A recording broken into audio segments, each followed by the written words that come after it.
coming election. And the federal government is saying that all hands are on deck. We're hearing from security operatives saying that indeed they will do all they can to ensure safety of electoral personnel, INEC personnel, and materials ahead of this election. We're hearing some reported attacks on PVC collection centers coming from Imo.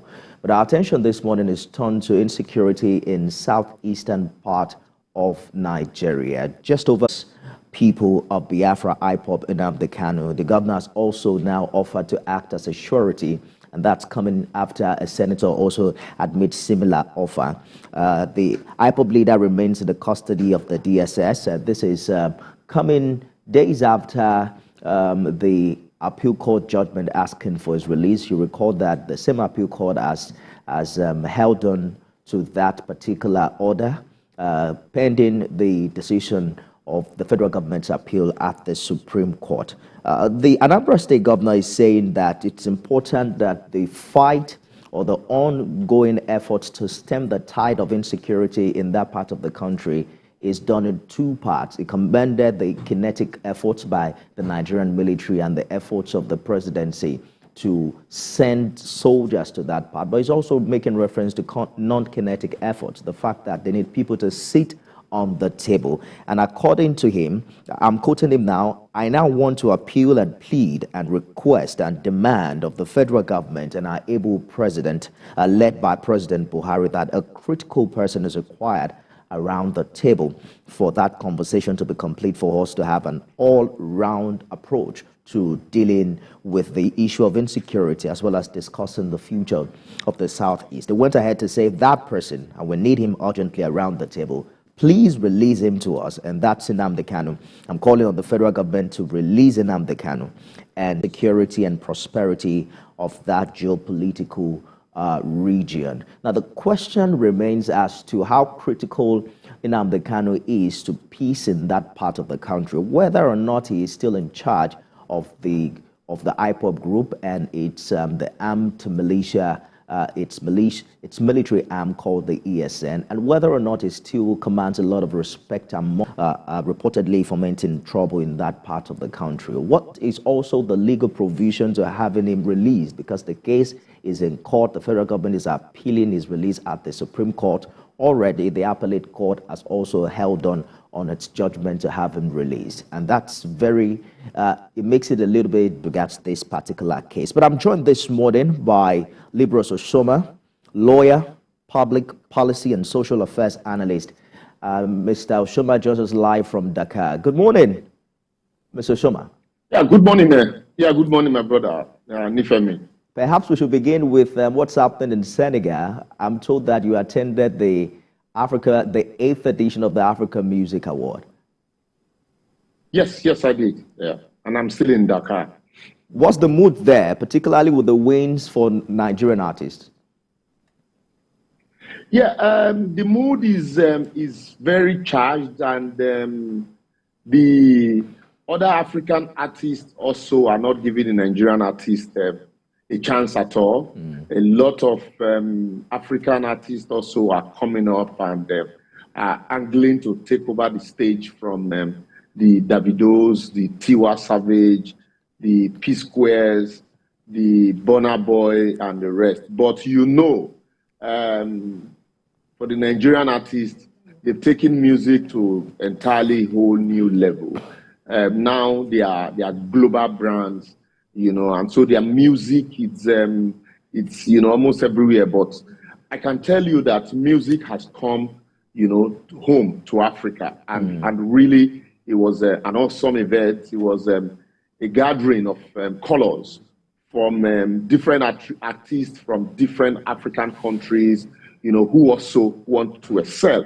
And then the francophone music and rap, the way it is catching up really in this part of West Africa and East Africa, it's really awesome and marvelous. But another thing is, I think the Nigerian artists, majority of the Nigerian artists don't seems to respect the African fans, you know, the way they respect, you know, the their international global franchise. audience. So that's another thing I noticed. Yes, their international audience, you know, they don't seem to pay the same attention and respect to the African fans like that, and especially the Nigerian artists. I get what you're saying. You know, all other artists, you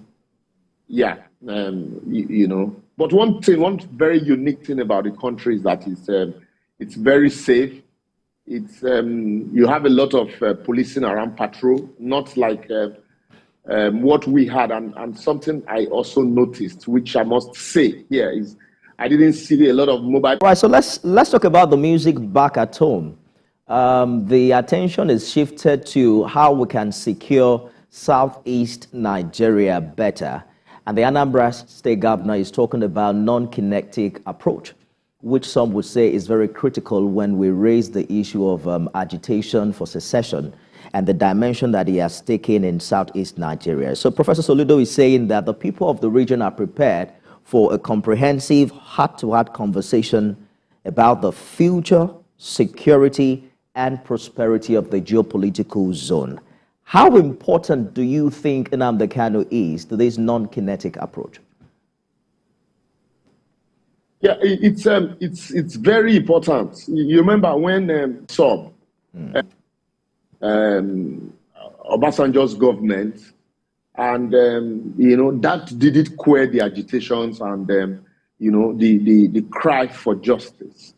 And then I think Nnamdi Kanu's faction, you know, broke away from the rap was Rike Masob, created, you know, their own IPOB. And when he started, you know, some people had advised government not to, you know, elevate the persona behind the whole IPOB drama, you know, beyond, you know, where they were. But the government didn't listen, arrested him, you know, brought him to Nigeria. The first time he came into Nigeria was arrested, and then subsequently he was alleged to have jumped bail, even though that bail was frustrated by the invasion of his house.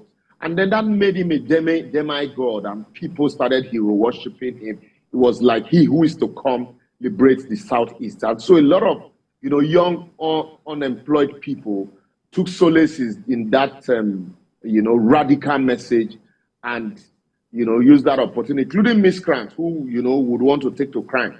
We all know, you know, used that opportunity also, started fomenting, you know, trouble. So I think now government had consistently, you know, used force, and it is not working. I think it is high time government also, you know, find alternative. Another thing that is very instructive also for me in all of this is the fact that this also calls to question the debate, you know, the national, you know, have a heart-to-heart talk on security issues and economic issues challenging their region. I think the Odua group or the Yoruba started that, you know, and when the governors talked about integration and synergy in the Southwest, but I don't know how far that had also gone now, because that talk had died down, you know, with the creation of Amotekun, and then the debate, back and forth debate on Amotekun, and then the Bubiagu creation that didn't see the light of the day also in the Southeast. I think it is high time that the government, you know, find a way of creating this, you know, opportunity to dialogue. But that does not mean that the government is a weakling, or that the government should allow non-state actors to run riots, you know, around the country, and then allow, you know, dissident citizens to take over the space, because that will show that the government is indeed weakling. But then it is instructive at this stage that truly there's need for a heart-to-heart talk. Johannes Ndigos, you know, should look inward from the various meeting levels. A lot of them couldn't go home this Christmas. Initially it was, oh, they were outsiders, they were foreigners invading their land. But when Soludo came out to say, no, the people we arrested are from amongst us, and so they are not foreigners. So that also sent, you know, a clear signal that, you know, it is Nigerians that are actually destroying Nigeria. Do you think that, just a minute, let me butt in very quickly, Mr. Shima. Do you think that we have a full understanding of Nnamdi Kanu's acceptance in the Southeast? Because The internet is full of videos of him, making hate speeches, insulting, verbal attacks on ethnic groups, calling for war. And it's just pretty much amazing how such an individual can be celebrated as some sort of an ethnic hero. But I'm just wondering if we have a full understanding of what his status is like, important he is to the ongoing conversations for peace.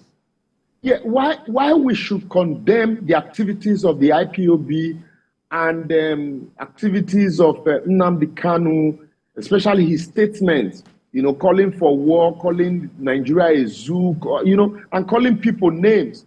But I think also the people that are asking for a kinetic approach to all of these things also would have, had to have this. They also need to other persons some other leaders who would have come up, between that time and now, who would also want to hold their own.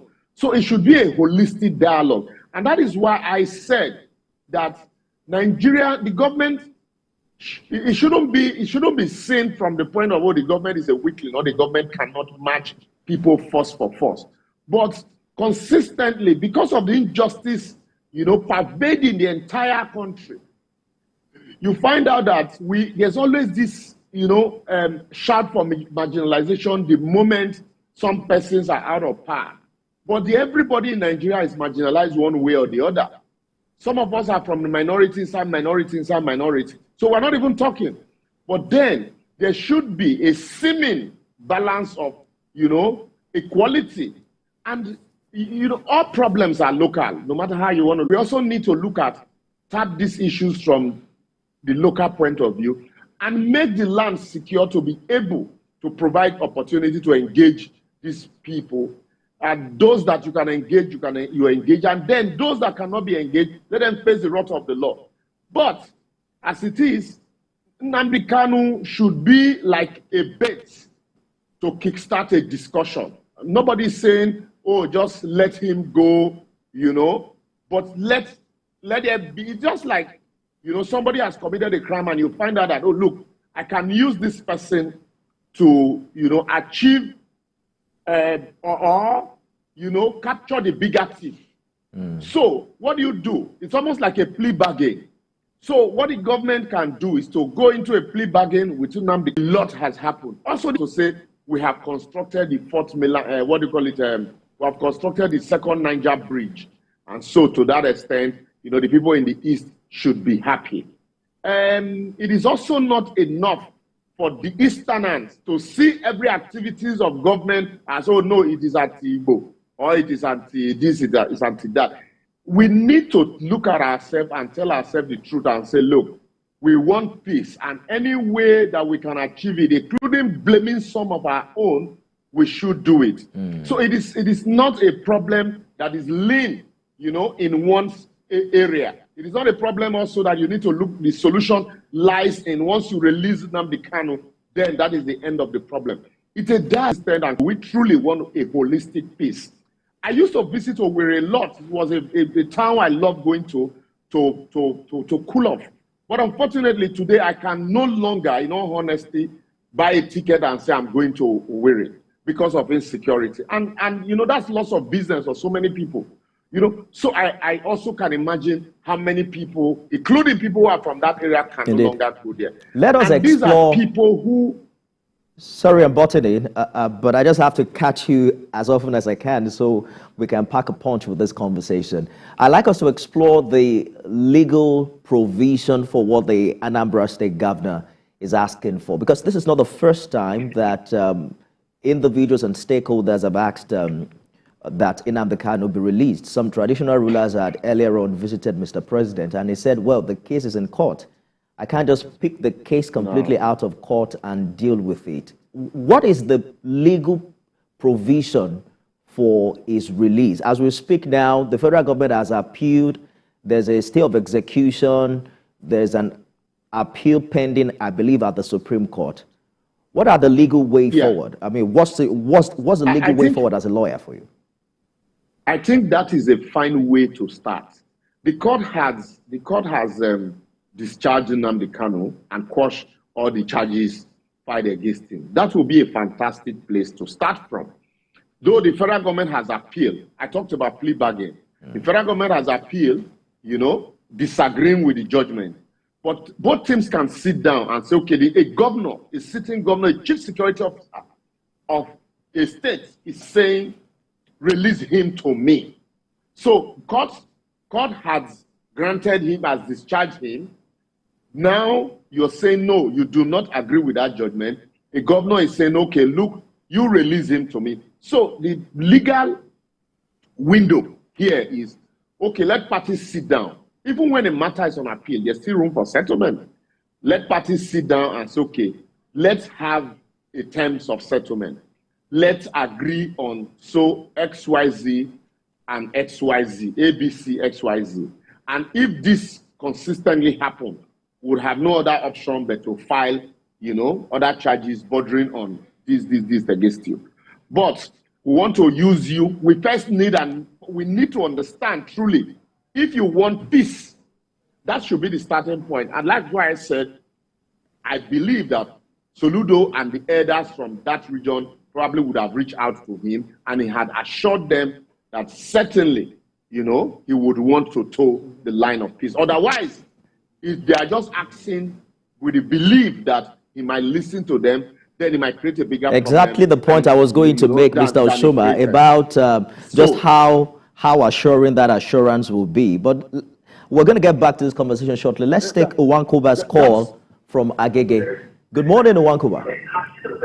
Good morning, sir. Good morning. Please turn down the volume of your TV. Okay, we're done now. All right, go ahead, please, with your contribution. I wanted to ask the presenters here, because it says Soludo tells PMB to release Nnamdi Kanu. Is he being sincere, or he wants to use this opportunity to pacify, to try to bend the nonsense thing that is going around between him and the P2B? Because now that he is a better patriotic person who wants the voice of the Southeasterners to be heard, other than P2B that many people have told to say something about. In short, you're saying that there's a political undertone to the Anambra State governor's position. What do you think about it, Mr. Oshoma? To what he's trying to say. Completely disagree. I completely disagree with that position. Even before Soludo became a governor, I think in one of the Southeastern Stakeholders Forum, when he delivered a keynote address, he did say that the government was making a mistake by elevating Nnamdi Kanu to the level of a hero, subjecting him to the kind of proposing it. And also, please, let's not play politics with lives and properties of people.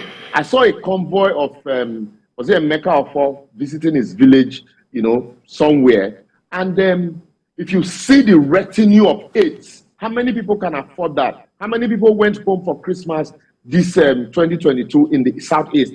If there is no peace in the Southeast, do you think there will be voting there and then talking of even a winner emerging?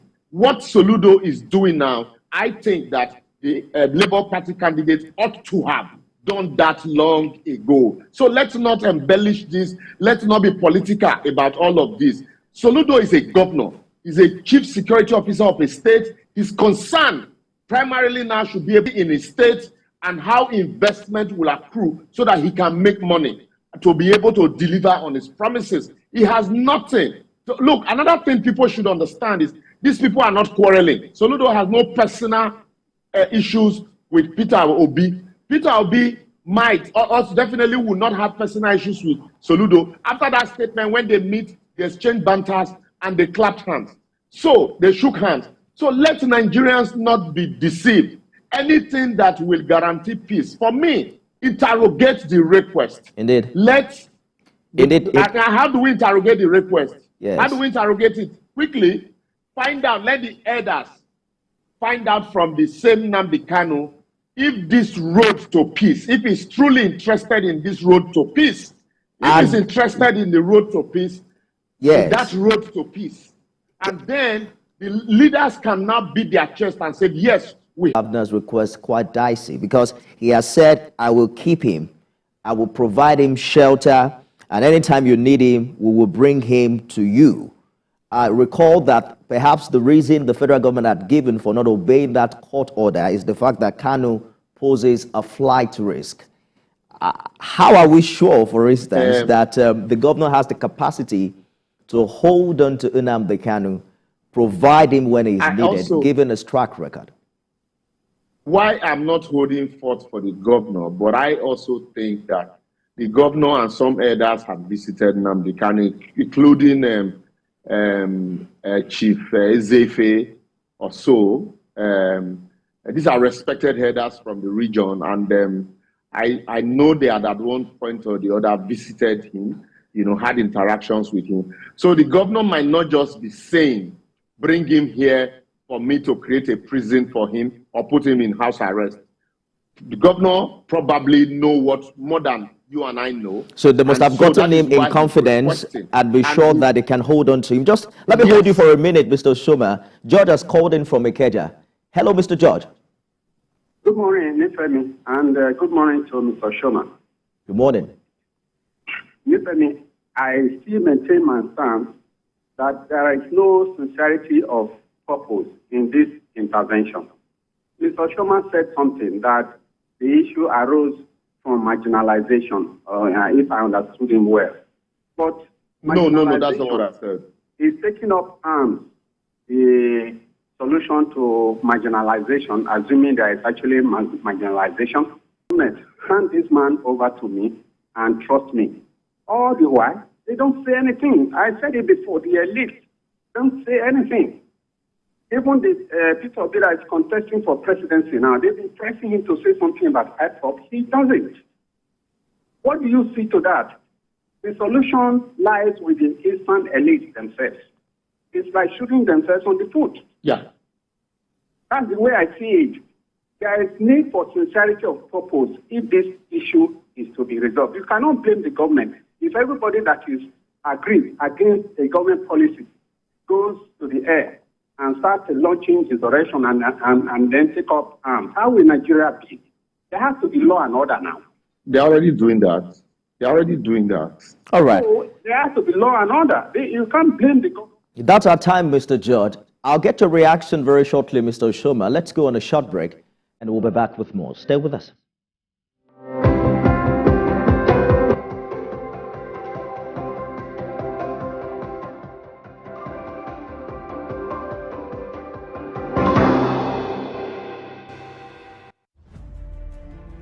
Politics is defined as getting what, where, when, and how. But in the mix, many things come to play to shape the political fortune of any country.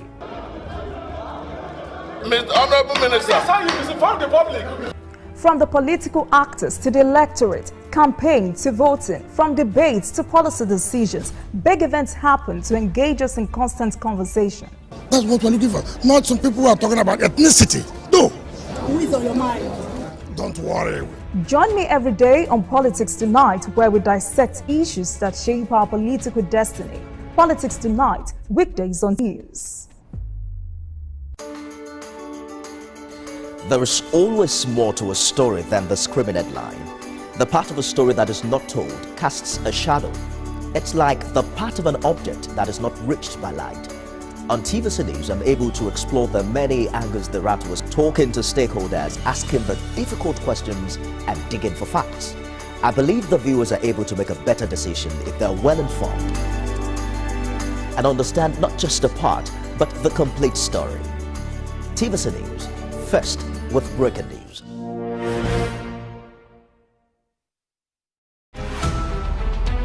Every major news story is with many perspectives and layered with different levels of impact. Hello.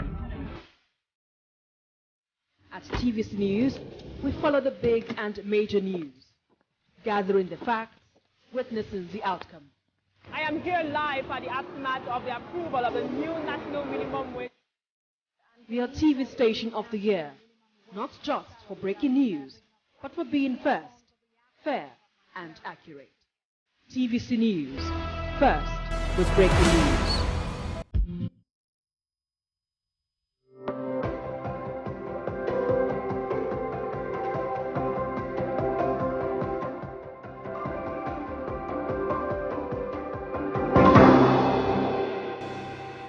Thanks for staying with us. We're talking about insecurity in the Southeast and the Anambra State governor asking that President Buhari release Nnamdi Kanu to him. Mazio. What the governor have just said is a very good thing. Now, let me give you an instance. When Soludo came on board, we saw what happened. He used force in terms of way to handle security. It came backfired. So he has discovered now that all these problems going on now in the East, people use iPod as an scapegoat. Anything happens, they say iPod. You see the newsmen on which at the end of the day, why, you should ask yourself, why is it coming now? It's coming now because we want everybody to know Nnamdi Kanu is out from that place as a free man. That himself will stand as a shorty. Shorty in the sense that anything that happens to him, he himself will be held. Listen, if Nnamdi Kanu comes now, we now know where are these problems coming from. That is why the governor is going out with this type of approach, which I will support the governor and tell the federal government to listen. That you stand as a shorty that if you didn't say Nnamdi Kanu, come and hold me. That's what the governor suggests. He knows very well that you made Nnamdi Kanu is out from that place. My brother, let us face the reality of life. Everything in terms of insecurity will be a bygone in this. Look, honestly speaking, like what my brother was saying from Senegal, Dakar, people were finding very difficult. People outside. But people that went back home, all of them enjoyed their Christmas. That came back home. They enjoyed their, there was no problem with them. But an outsider who said that, hey, that place is unmovable. It's not government, everything. But right. People that came back home, they enjoyed their Christmas. They spoke with their parents, did house meeting, everything. They went back home, freely and fair. So, what we want is continuation of what? Freedom and movement of everything. Whether marginalization or no marginalization. Look. Thank you, Mazi. Thank you, Mazi, for your contribution. Libros Oshoma, lawyer, public policy and social affairs analyst, joins us from Dakar. Thank you for staying the course on the program. Now, marginalization or not, here's something we know about what Nnamdi Kanu is asking for. Secession, agitation for secession. That's something we're sure of. That is key to what he and the group is asking for. And I'd like us to quickly speak to that because, just a minute, Mr. Oshoma. Yes, just a minute. So what we're hearing from the Office of the Attorney General is that the case against Kanu bordered on national security. And you know what the federal government position has been as to, you know, rule of law and national security. They have made reference to the case law between the federal government and Asari Dokubo and how a person's human rights is not as important as national security. But I'd like you to speak to the constitutionality of secession, which is very key to Nnamdi Kanu's agitation. The likes of, let me start from Asari Dokubo's case. Asari Dokubo also, they asked for secession in their own agitations, militancy, you know, including blowing up pipelines and, you know, Charles Oka had to be taken. When that crisis was on, some people like Charles Oka, you know, you remember the Bomo Jomo, you know, took the opportunity to wreak havoc, you know, and claiming injustice and marginalization. But at the end of the day, Asari Dokubos likes of Asari Dokubos was arrested, and you know, eventually, even though the Supreme Court ruled that in the matters of national security, in some cases, when you talk about national security, fundamental human rights can be subservient under national security, provided the provisions of the laws are followed as laid down. But didn't it make Asari Dokubo a hero? But at the end of the day, to some extent, government was able to find a middle ground to that crisis. And so, in the same vein, in this case, what is the position of the federal government and what is the position of the courts in as far as this matter is concerned. The court had disagreed with the federal government. So the position of the federal government is no longer tenable in the eye of the law, because the court had ruled, even though you had asked for a stay of execution and appeal. So we are still waiting for a superior ruling on that. But are from the Southeast, and so they are not outsiders. And you have the Gbomojomos in the Southeast who are using Nnamdi Kanu as an IPOP flag to wreak havoc. I'm using Gbomojomo figuratively now. So let us take away, like my elder Mazi from Arochukwu, Amuvi in Arochukwu has said, let us take away the Asari I'm comparing the two now. The Asari in, Nnamdi Kanu, so that we can fish out the Gbomojomo. What the federal government should do, just the same way the federal government had been pandering towards the issue in the issues of the herdsmen, the Fulani herdsmen crisis. The federal government said, no, don't call them. You don't label a group. You know, you don't give a blanket name to a group. You know, the federal government was willingly, was very willing to create a solution to that crisis. And so to also a very large extent, we're also seeing that also die down. So why is the federal government hesitant in pursuing the same approach they use, in the headers crisis? Why also are the Southeastern leaders hesitant in joining, their voices with that of Soludo now? Not just sit down in the comfort of your home and call for release of Nnamdi Kanu, but have a roadmap to say if he's released, this is what we intend to do. We kickstart discussions from here. And then also, we have the buy-in of certain stakeholders who also are interested in this. You're saying that the federal government must be able to bend a little like it did in other cases. Just hold that thought a minute. Yes. Ada has called in from Jos. Yes. Good morning, Ada. Good morning, Nisami and Labros. It's Ada calling from Jos Plateau State. Nisami, let me tell you something. I feel so sad whenever I think about this Nnamdi Kanu's case, You see, the problem now is I would have felt better, if the governors in the Southeast, irrespective of their parties, had joined forces with Soludo, and then take the same position, and then meet Buhari, you understand what I'm saying? And then let's give this a chance. So I think it will be a plus for President Buhari if he accepts Soludo's request. And then he will not produce him, whatever, I don't understand. I thought rule of law, that somebody must obey rule of law first, but I'm not a lawyer. So, but what it is? At least it will be a credit for him than keeping Nnamdi Kanu there. He will have another administration who might not come and do what he should have done. You understand what I'm trying to say?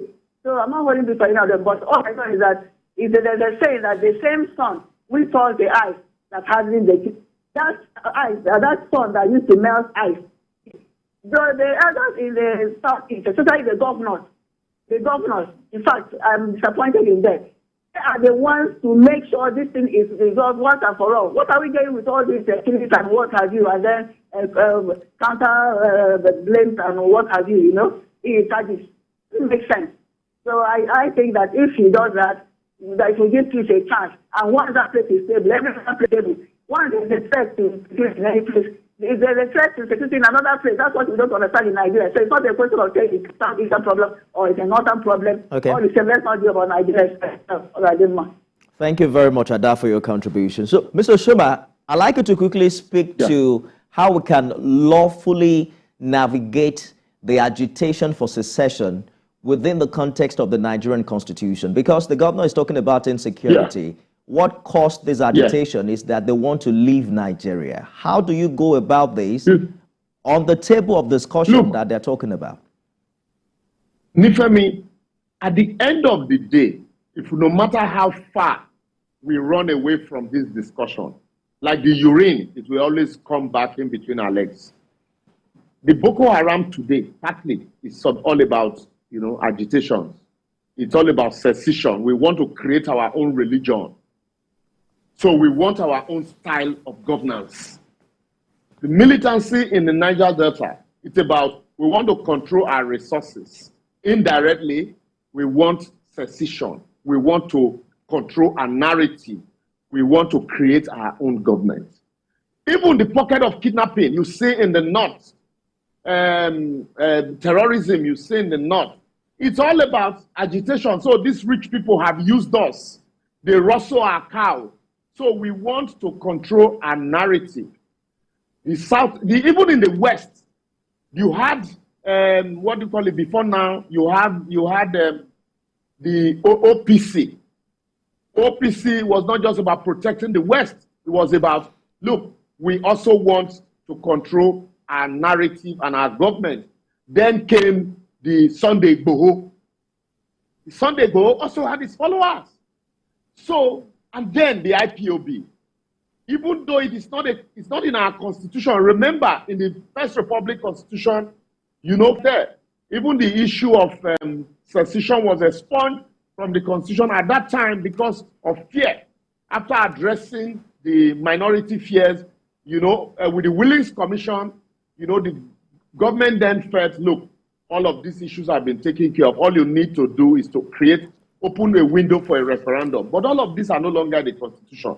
So that's why consistently, even those in government today talked about restructuring, talked about how we should practice true federalism until they came into government. Even the APC government set up a committee headed by Rufai to look into it. So what it means is that there are burning issues that we are shying away from. And people are taking advantage of those issues. I'm just wondering to buy cheap popularity. What alternatives we have, recording to. But let's quickly take Irewalede's call. Good morning. Good morning, Nnamdi, and I greet your guest. Oh, Joshua from Irewalede, sorry. Please go ahead. Yes, Joshua. Thank you. I just want to quickly speak to my brothers in the Southeast this morning. I think the word recession is the big issue here. We should all remember that there was already a civil war that claimed millions of lives. We all suffered for it, whether you are in the East, in the West, or in the North. We also suffered for it. Let us understand that Nigeria has already paid a supreme price for no longer, is no longer tenable as an excuse. We ended up talking about dialogue. We ended up having meetings and deadlocks. It means that there is no end to meetings because presently the casualties are more about killing people in the Southeast. So I want to say that releasing Nnamdi Kanu, of course, might ease tension, but let my brothers in the Southeast know that we are killing ourselves. We are not killing government. So if that will help, then we advance dialogue on this matter. We attempted decades after, we have several, consultation and, confabs and conferences and attempts to upgrade our constitution. But the conversation remains that we can discuss every other thing except the divisibility, the fact that the Nigerian nation is indissoluble. There doesn't seem to be a room to have this conversation, Mr. Oshoman. That's exactly what I'm saying. And you see, I don't see any window opening for that conversation at all. That's what I'm telling you. I completely agree with Mr. Joshua.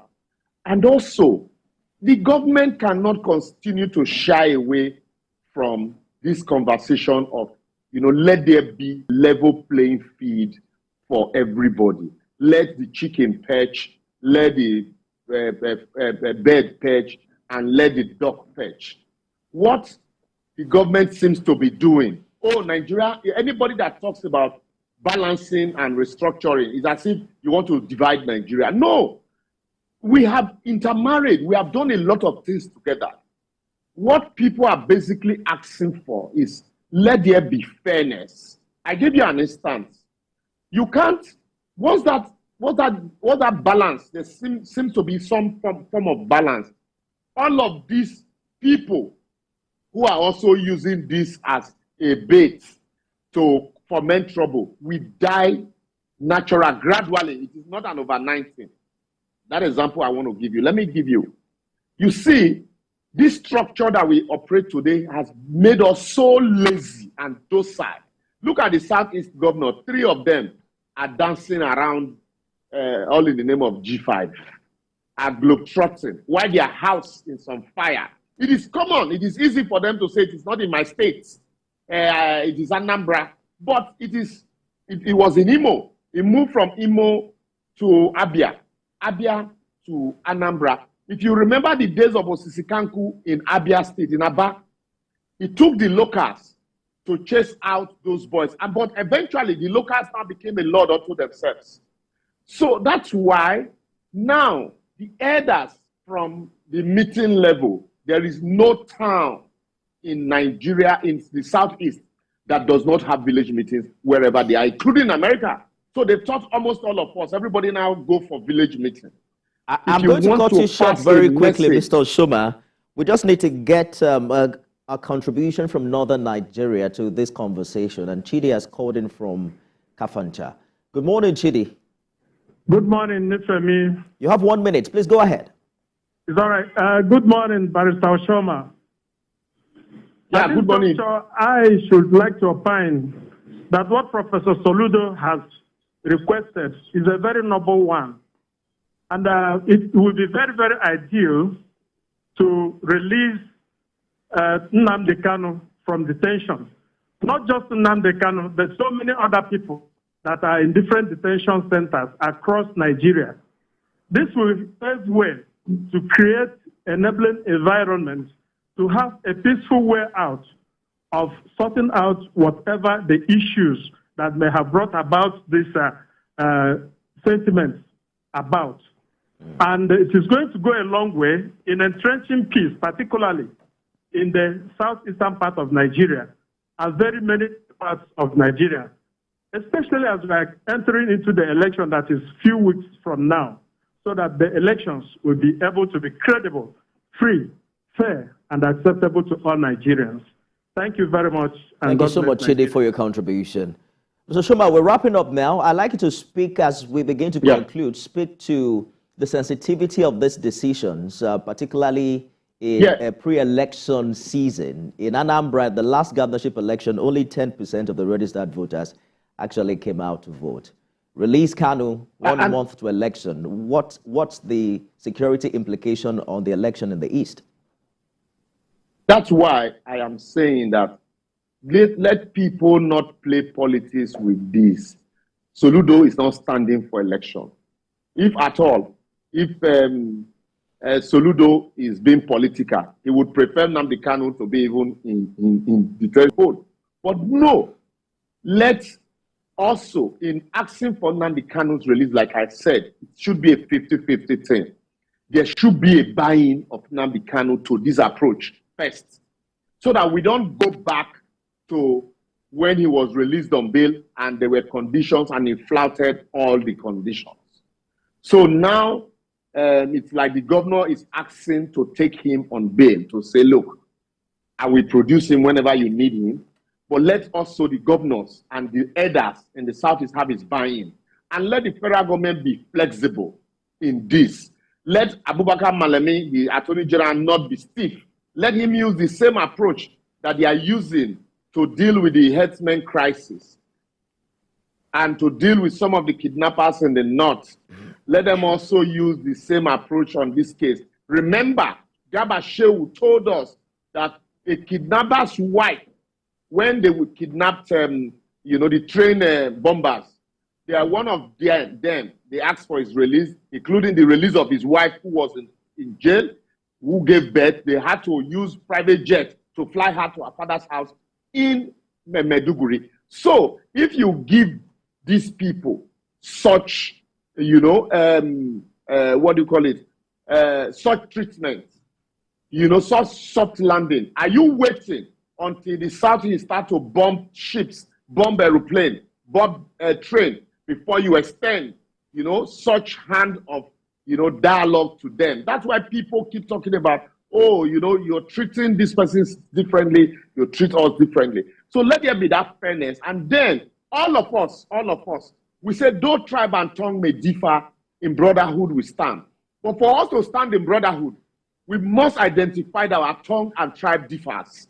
So in the language that we all understand, let's go back home and talk to our people. I get you. Like Mr. Joshua has said, that we are destroying ourselves and not the outsider or the man in government. That's our time, Mr. Oshuma. There's an active rehabilitation and reintegration program ongoing for terrorists. Well, after ARPOP has also been prescribed. So you're saying that we should also see that cut across board for every group that is taking up arms in Nigeria. Lawyer, public policy and social affairs analyst Libros Oshuma, thank you so much for talking to us on the program this morning. My pleasure. I'm Nifemi Gutoye. I'll be back tomorrow with more. Thank you so much for staying with us. Good morning.